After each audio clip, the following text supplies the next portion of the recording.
Welcome! This video demonstration will focus on navigating your Loring Ward Design Build Protect workflows that you'll attach to client contact records and assign to the team members in your practice. You'll also learn best practices for using the different workflow links and report options that track your client's service progress. You may have already discovered when you first log into your CRM that there are different places where workflow links are available to actively track the different stages of the design build client experience within your practice. We're going to take a look at each one of those links. First, when logging into your CRM, and by default, your landing page is programmed to open on today's overview dashboard. At a glance, you'll immediately see two places that draw your attention to workflows: the Workflows link in the vertical left column and the blue crisscross arrows labeled Workflow Tasks.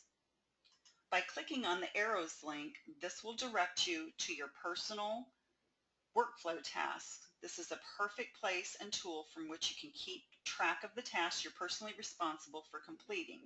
This is your ongoing daily to-do list that you can leave open and displayed in its own browser tab. The Workflows link in the left vertical column directs you to another workflow list simply titled Workflows. This view provides a list of all active workflows currently tracking the different phases of Design Build Protect. This list identifies the owner of the workflow, the client contact record each workflow is attached to. This workflow list automatically defaults to list workflows in order of estimated completion date. However, the directional up-down arrows allow you to select any column to ascend or descend as you wish for any specific purpose.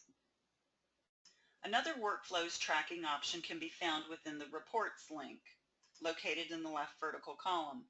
There are a number of reporting options within your CRM to include the workflow reports. There are two different types of workflow reports, one simply titled Workflow Report, the other the Workflow Task Report. The Workflow Task Report indicates the workflow task due date first, the name of the workflow, the current step that the workflow is in, the task name within the current step, the client contact attached to the workflow, and who the task is assigned to. To the right of this task reports list is a filters console. The filters console allows you to do a search by contact, workflow template, date ranges, and all the different team members within your practice. By clicking on any one team member and applying the filters console, it will list only that team member's workflows. This workflow link to the top here is much like the reports link to the left, whereas you can toggle back and forth between the two different workflow reports. By going into the actual workflow report, this now indicates the workflow being listed first, the workflow owner, the linked contact's current step, and the various dates.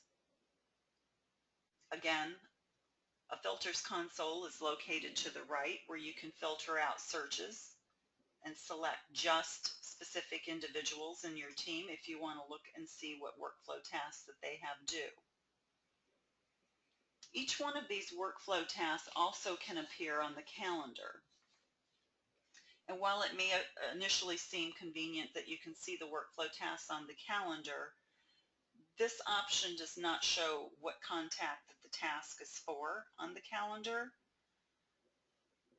It only specifies the specific task, and if you're in a big practice where you have a lot of client service going on at one time, this part of your calendar can become very congested. For best practice, it's highly recommended to go ahead and click on Hide Your Workflow Tasks. That way you're only showing a nice clean calendar with just appointments and activities, and go ahead and open up your workflow tasks in its own browser tab. This will allow you to toggle back and forth between calendar, your to-do list. If you want to have a reports tab open where you can go ahead and monitor other team members on your team, you can do that as well in another tab. as well as have a fourth tab open if this works for you to be doing work within the contact record.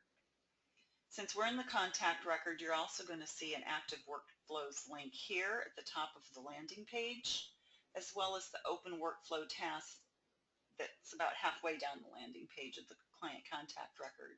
By clicking on either one of them, it will take you within the workflow so that you can complete any tasks that are due. And that's it. You've now discovered the different workflow link options available to assist with navigating workflows within your CRM. Spending time understanding each option and its functionality is the best way to determine what works for your advisory firm. I hope you found this demo helpful, and thank you for your time.